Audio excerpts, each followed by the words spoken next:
Baloyi the wife of VP Costa Chiwenga panguva ino vanhu vomira naye after kuri kuonekwa kunzi pane mastructures vanhu vari kupushiwa pasocial media vari kuonekwa kunzi vari kuuya vataura mashoko ekuti she is planning a coup against the president. Zvisati apinda mashoko ari kuda panguva inoi, don't forget subscribe or like on the bell icon. Majara Jaros anouya achikomenda pane nhau dziri kutwiridza anouya achitaura achiti right from the OPC Bete 263 is leading a campaign to show you Colonel Minotabo Baloyi Chiwenga Mutambudzi, a former army officer, is using different ghost handles to attack Mini ari kutamba nemadhaka. One day the Chiwengas and those who support them will say enough is enough. Panapa anoposta mapost amuri kuona ari kuataka Mini Baloyi katipinde maposti wa ari kubuda nchinzi.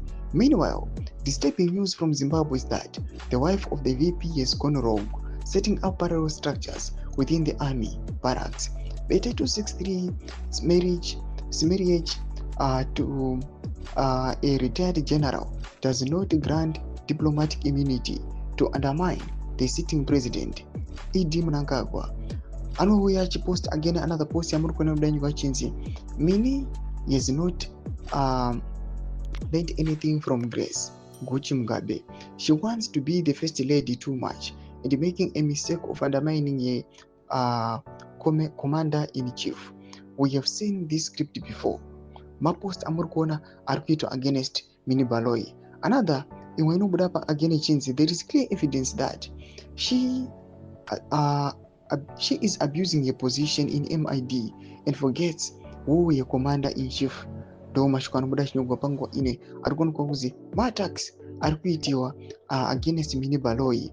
Mwanopinda anyora achiti she is not just a danger to her husband's future but the country.